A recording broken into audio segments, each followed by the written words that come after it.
Nā tutu ki a koe mō tēnei huhi ngā mātou.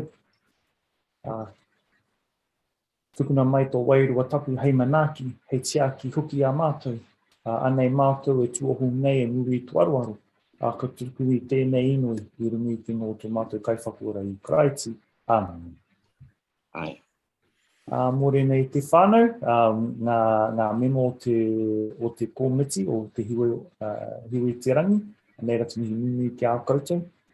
Ki ngā tangata tino maha rawa, ngā tini ngā mano watching us on YouTube. Nei ratu mihi mimi ki a koutou hoki. Mōre na whānau. Lovely to see all of our faces here today. I'm just going to swing up to the top of our agenda. I'll kick us off. Do we have anything on the agenda that anyone has any interest in finding?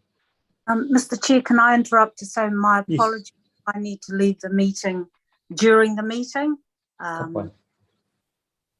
Hopefully, I will actually, but my apologies if I have to.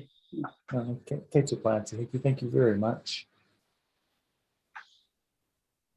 Do we have, I'll skip down. We have an apology from Ariana. Do we have any other apologies, whānau?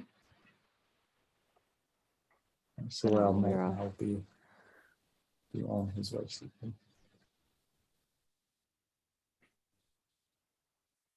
All right, if there are no conflicts in relation to any of the agenda items, I'll move us to our minutes. Are there any matters arising from our minutes? In regards to 6.2, that's been commented on in the action items.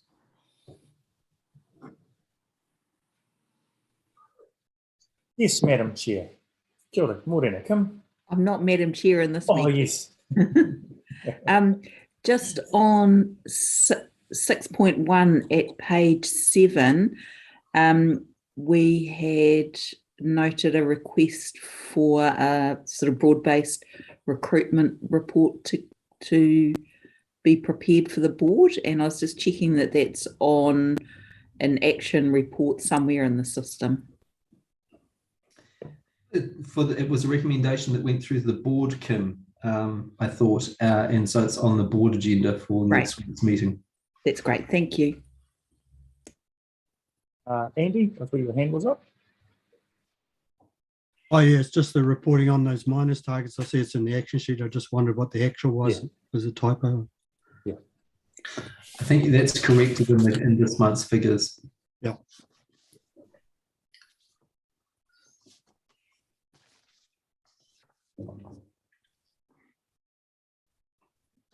All right, so if there's nothing from the minutes, and we've already spoken about the action item, I'll take us to page 10, which is our shared services report. Take the, actually first, was there any comments staff wanted to make? Otherwise I'll take the report as read and ask us if we have any questions.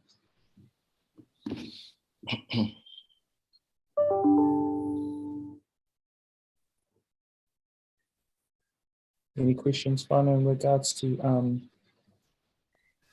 our shared services report? Andy?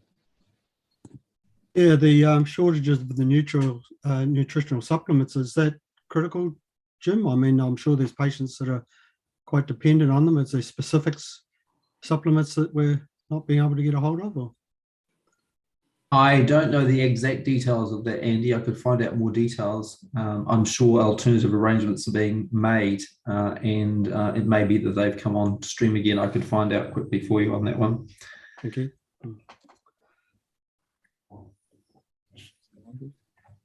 Any other plateau funnel? Kia ora, Kim. It's not a question, but just a comment on our planned care. The figures there are, I think, really good under the circumstances. So well done to our troops. Thank you.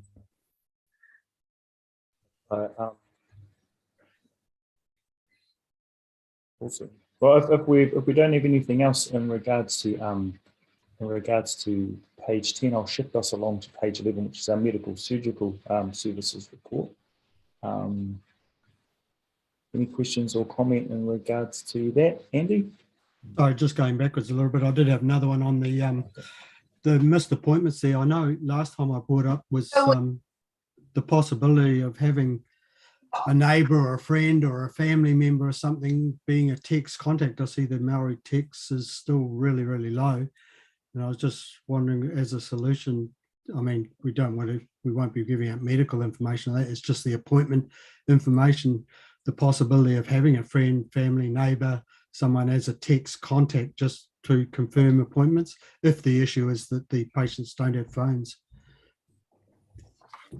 Yeah, or people supply the number that their contact number, whatever they want that contact number to be. So they are, if they don't have a phone themselves, they are able to supply a number of somebody that they can be contacted on. So that's the number that we would text if that's the one that they want to be contacted on. But the table there is indicating 65.2% of Maori being text, so it still seems really low. There must be some way of getting that number up because it's impacting on the appointments.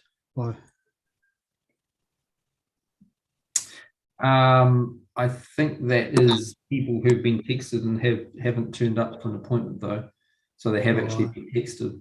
Okay, yeah.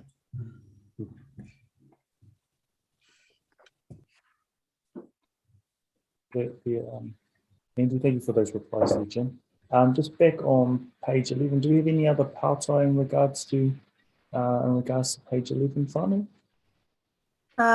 Josh, just a comment. Yes. To say I'm so thrilled, and I'm sure other whānau as well, to see that arthroplasty surgery has recommenced. So just say well done, and yeah, good to see the hips and knee joints surgeries again. Thank you. Thanks. It was, I think it was probably lost about 3 weeks of opportunities here for people to have their surgery there. So managed to try and prevent as much impact of that as possible, but still plenty of work to do to be able to now catch up.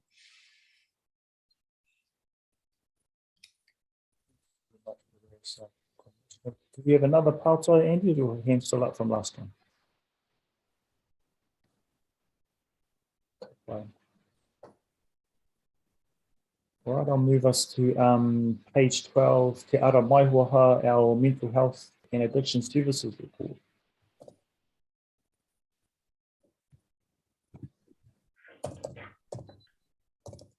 Any questions or comments here?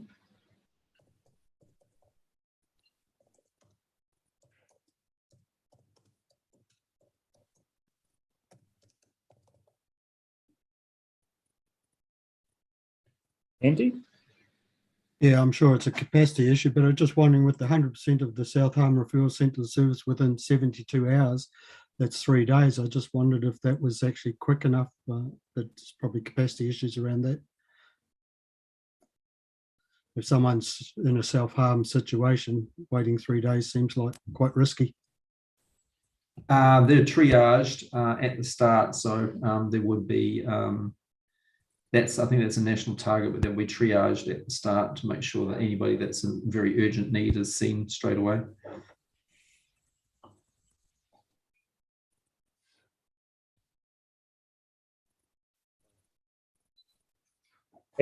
Sandra, I've just flicked you an email on our GDC and also your extra with my agenda attached in case that things.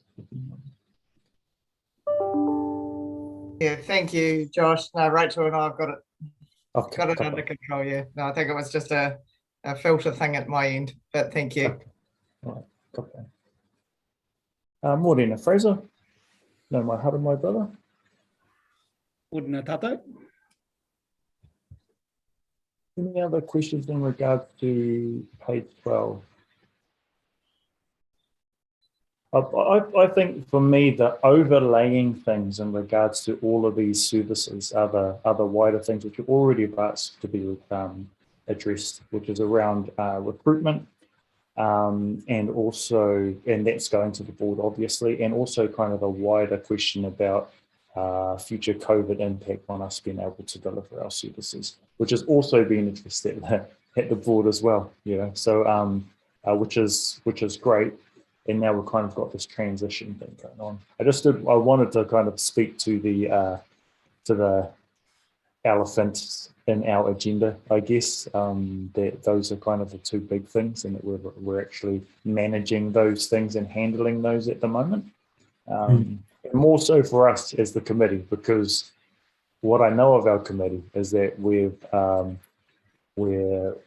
do drill down and we do ask a lot of questions in regards to stuff, but because of this transitional stage, we're kind of like, it's more of a tying up phase of things. So if there are no other questions in regards to Te Ara Maioha, I'll move us on to the Women, Children and Youth Services report, whānau. Any questions or kōrero there? Kia ora, Sandra.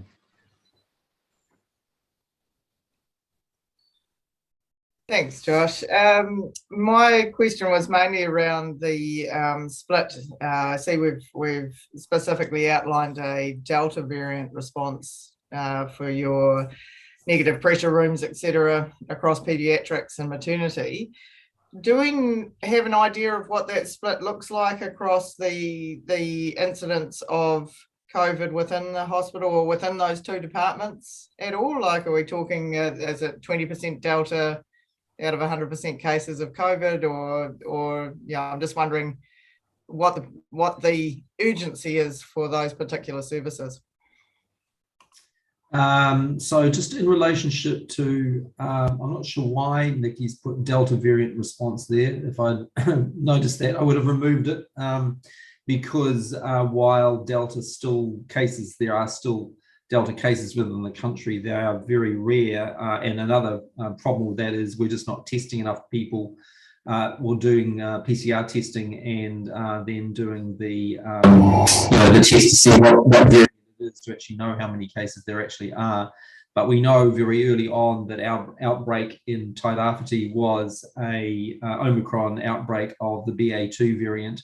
And so, and that has become the absolute dominant variant in this country. So pretty confident about that. And from the point of view of making for capacity around negative pressure, doesn't really make much difference what the variant is, but also very important there to actually get that capacity within that pediatric unit as well. We've never had negative pressure capacity within our pediatric service in the whole time that pediatric service has been there. And with the numbers of children particularly that have been admitted over the years with chickenpox, varicella and measles morbili, it's an amazing thing that has been the case. So that's going to be fixed within a matter of a few short weeks now.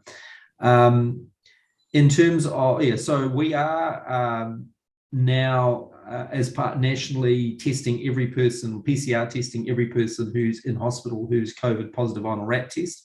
And those ones are going off to be genotyped, but we don't have any data back on that yet. But I would be surprised if we see any Delta cases. Thanks, Jim. And because I was going to say that seems to me like a real positive for our hospital in its entirety to have that negative pressure capacity for all of the other nasties that come onto the wards and can be managed accordingly. Yes, and Nikki doesn't mention it in that update there, but one of the things that's that's very useful at present is that owing to our problems with or pressures with staffing in the neonatal unit, which is going to be acute for a period of time in the next up to 12 months, they are looking to relocate the neonatal unit into the children's ward for a period of time. But they're going to wait until they've got the negative pressure capacity within the ward so that any child who is likely to or has been diagnosed with a respiratory infectious illness can be in those rooms, and just another safety measures for the neonates and the other kids in the ward, of course. Sorry, John. He papai anō whānau, any other Any other questions in regards to coming through the services report?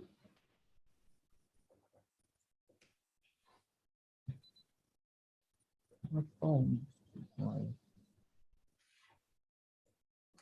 right, well, I'll move us to 8.1, which is COVID-19 update. It's a verbal update, I'm assuming, from yourself there, Jim. Sorry, what was that, Josh? The COVID-19 update, 8.1. Yep, I'll just, I've got some slides here. I'll just talk to those and then add a few more points to those.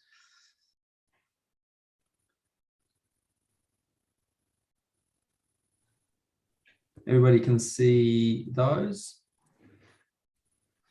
Yeah, so what you're seeing there is our latest figures around numbers of cases within Tairāwhiti, and we are on that almost now quite symmetrical, not quite symmetrical graph there of the rise and now the decline of numbers of reported. I would hasten to add cases of COVID-19 in Tairāwhiti, so we are seeing that slightly elongated slope on the downward side. Remember too that the upward slope on the left-hand side, as you're looking at that, was accentuated by the fact that we changed over around about the 7th or 8th of March. There you'll see that big jump from one day to the next in numbers of cases. That was the changeover from PCR testing to RAT testing, which meant that that slope on the upward side of that graph was overemphasized, because there were probably way more cases in the community prior to that time that just weren't in the system. And then that decline over the second half of that graph, we do expect, and you will see coming up further in some other slides, that that tail to be pronounced and to carry on for a number of months, and then there's the second wave that we are expecting coming up soon as well. Many of these slides are just confirmatory about what you've seen in prior reports around the numbers of cases, the pattern there of the majority of the cases being reported in the younger-ish population of the district, and less in the elderly. And also this slide here with the proportion of Māori reporting, other and Pasifika, those figures are pretty much in line with, or almost exactly in line with, the proportion of Māori within the population of those people reporting. So prevalence, except for maybe Pasifika, higher than the average within the national of the local population distribution, and also more likely for women to or females to report positive cases. In terms of where we're going against modelling, you will see there that, as we have seen over the last few weeks, that numbers of cases reported are higher than initially modelled. Again, likely that this is also related to the utilisation of rapid antigen testing and the spread and depth of testing available within the community, and then the reporting of that by people, but tracking the same picture as obviously as was in that first graph that I showed you, but definitely well above the numbers of cases that were in that original modelling, and slightly later in the year than what was originally expected. So we're a little bit later to get into it. That's a graph of national cases, so much more in line with the national projections of numbers of cases, but definitely the curve there skewed, so not that very even rise and fall of the original modelling, but more of that high level, high rate, but skewed to the right. In contrast, though, for us here in Tairāwhiti, numbers of people hospitalised. This is people hospitalised either for COVID-19 or with COVID-19. So probably definitely the majority of people who've been hospitalised with COVID-19 in Tairāwhiti are cases of people who were there for some other reason and were tested, as we are testing everybody who is hospitalised and found to be COVID positive contemporaneously. And so you will see even that with that, we are tracking well below the curve for the low modelling of that, and we continue to do that. That graph there is through till sort of, about a week ago, I would say, and since that time we've had 1 to 2 people in hospital with COVID, currently 1 person in hospital with COVID, so heading, hopefully, and most likely heading down the other side of the curve with the lower numbers of people within the community. Looking out to see what we might be expecting in the future, here is how we compare with cases per 100,000 population to the Australian states. You will see that we have peaked out at a lower rate than both, I think that's, or definitely a lower rate than some states. I think that's New South Wales, in particular Victoria, there are the higher numbers there, but some of the other states of Australia, such as South Australia, are lower than us. We are tending to drop off at a slower pace, and I think that's possibly to do with the penetration of RAT testing availability in our community and the fact that we've still got people out there testing and faithfully reporting their positive results.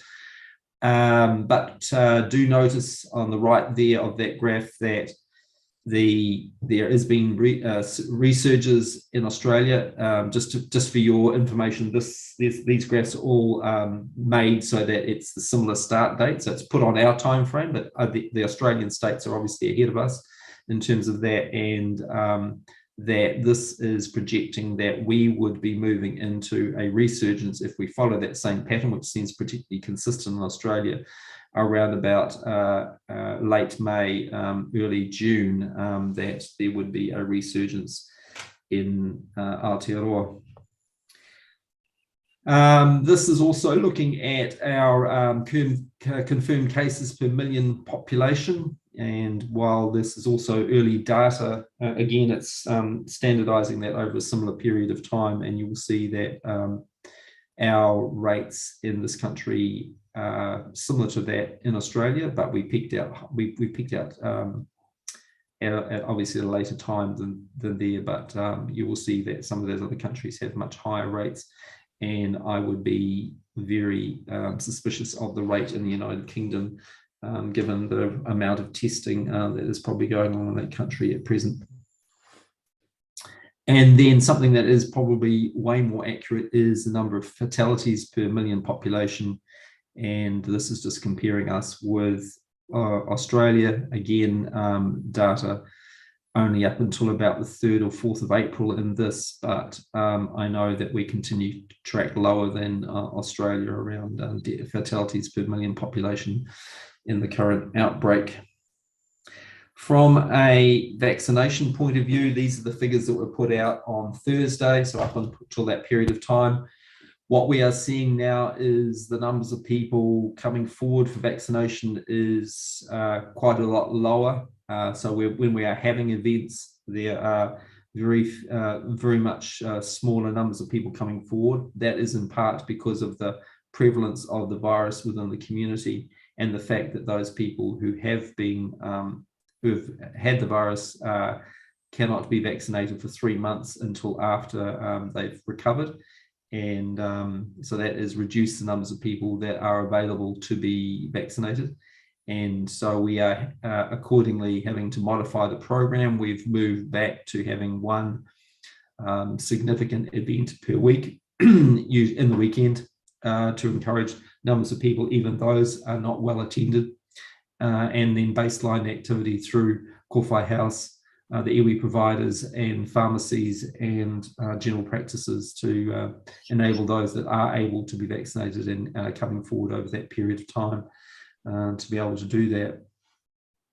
With the lower numbers of people positive within the community, we are seeing less people requiring support through Takatū and the work that MSD is doing to support people. but that capacity remains in place, and we are reviewing that on a regular basis about how that can be put forward going forward. We are now moving to more of a steady state system with MSD taking a lead on that. We are also needing to, and I'm going to use the word pivot because that's a very popular word at present around vaccinations. We need to make sure we have very good coverage of influenza this winter, and so need to put the effort around that.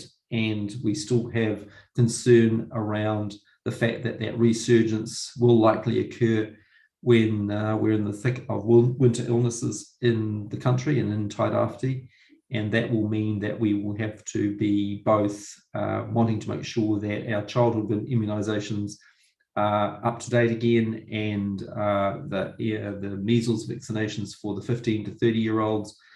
We need to get on with that program, and obviously the influenza vaccination for people aged over 65 and those people in the community who are vulnerable, and all of those need to be done. And so we're working on a more of a whānau-based process around vaccinations to taking the learnings from the COVID vaccination program and applying those to a mass program of vaccination for Tairāwhiti people. So yeah, that's just another thing on the horizon.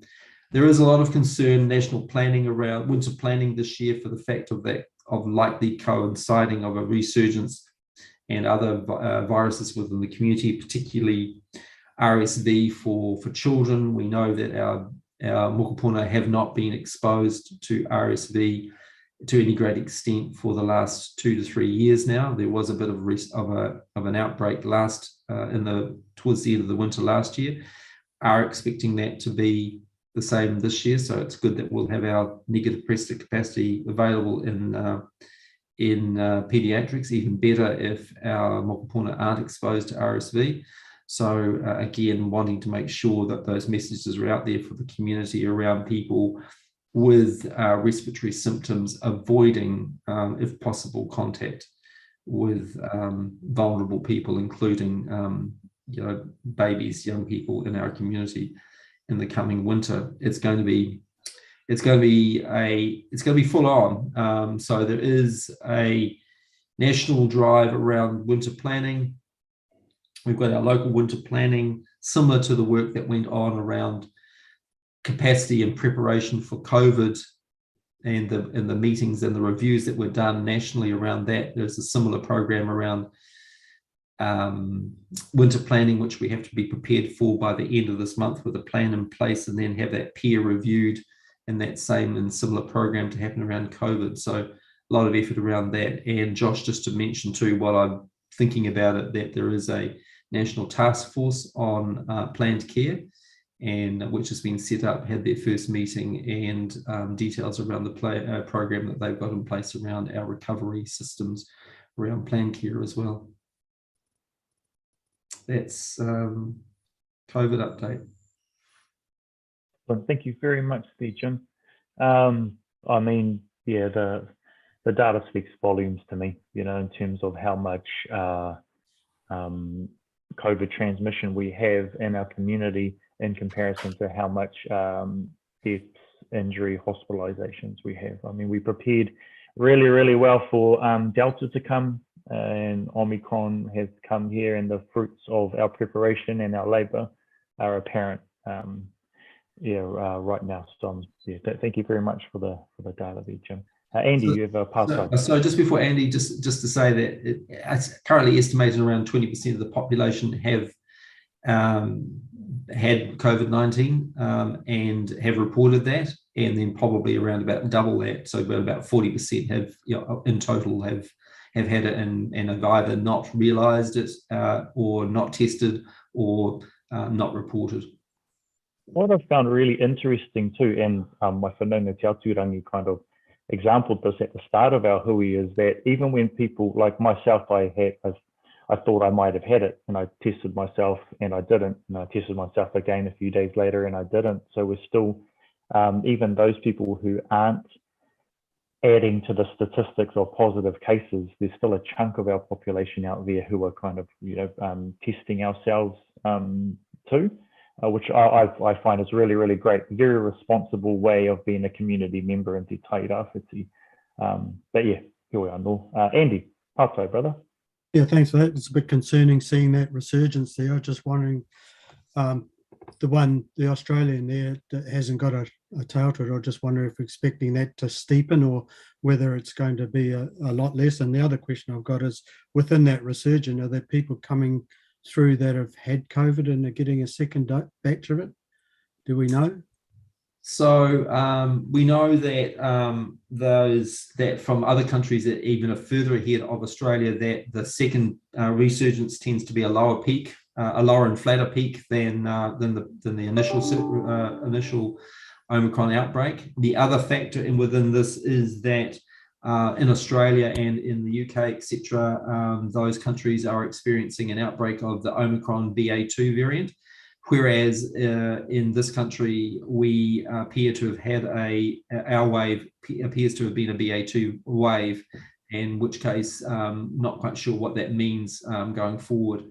Although, as you know, we already know there are other variants of Omicron and sure to be other variants of COVID coming up as well. So we don't know the impact of what those will be going forward. You had a second part to that question as well. What was that one? Whether the people coming through with a second crack at it, sort of thing. Yeah. Definitely you can have it again, and that's what's been well reported around the world. And also your immunity from having it is less than the vaccine immunity. So absolutely recommending people who've even had it to still get their booster and their best get their boosters or complete their vaccination program and get their boosters. There is also work going on, and do expect that there will be a fourth dose for vulnerable people in the community and probably health workers. Thank you, Jim. When is the likelihood of that being implemented, Jim?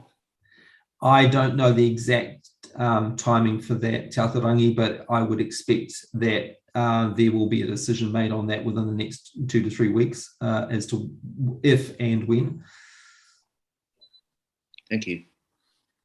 Kia ora, Jim.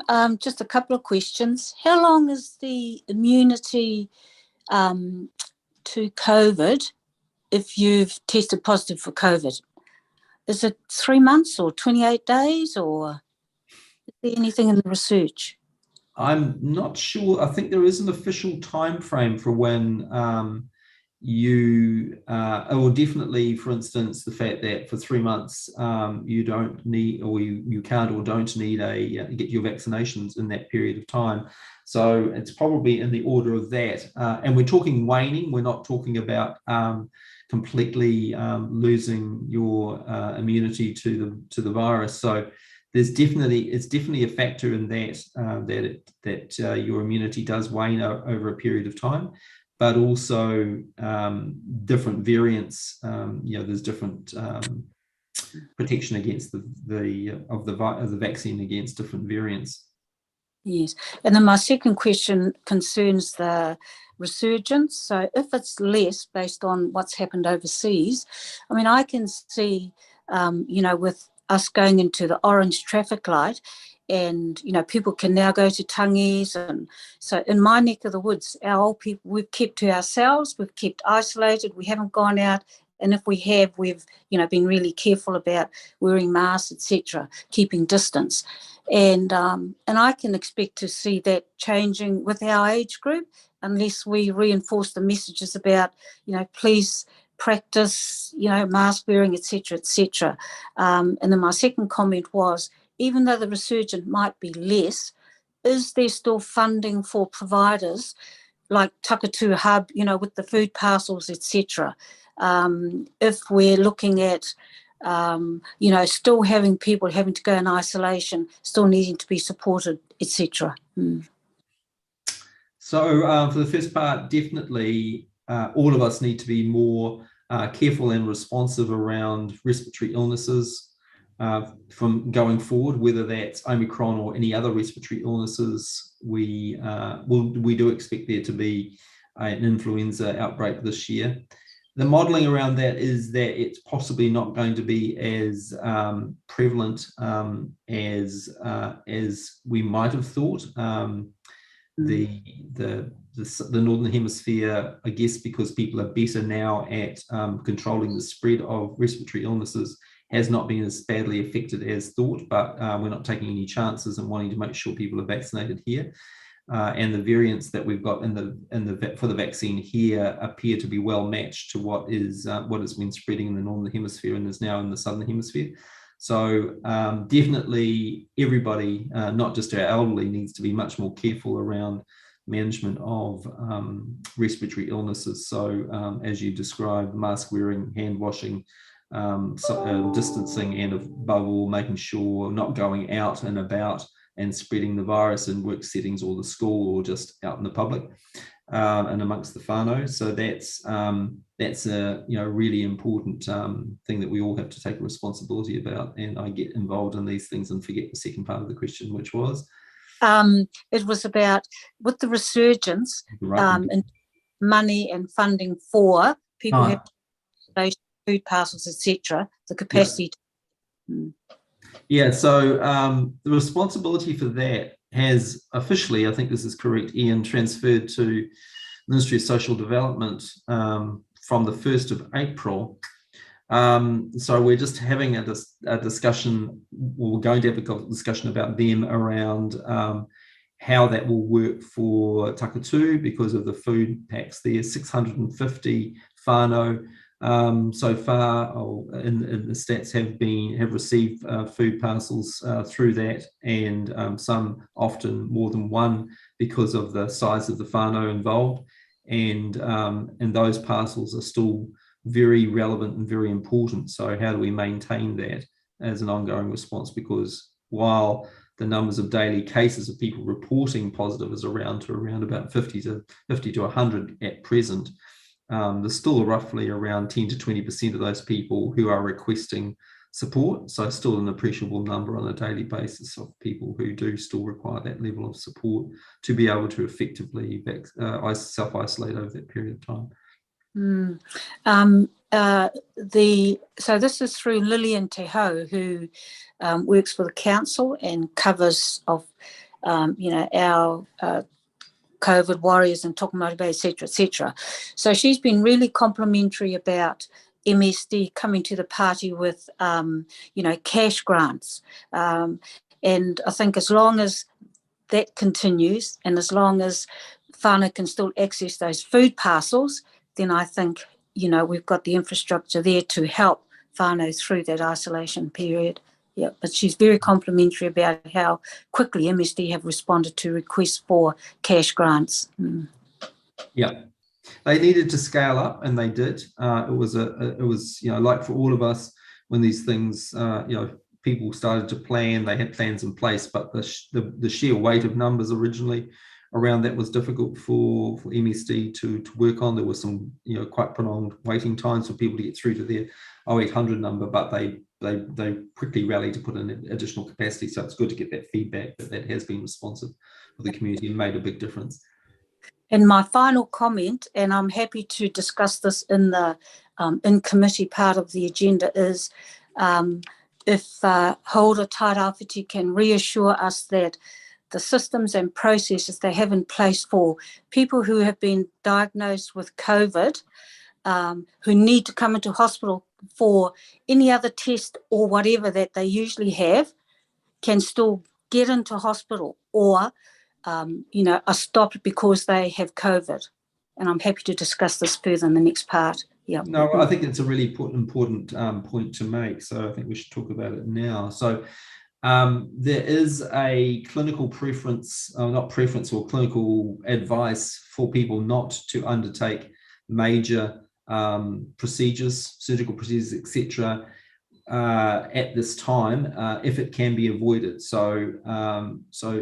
But gradually that is, the risk of that is diminishing. but certainly not if a person's COVID positive or has recently had COVID, then that is not the time to be doing more major forms of surgery such as joint replacements. So that will mean that people who have recently been COVID positive or have got symptoms won't get their joint surgery at that particular time.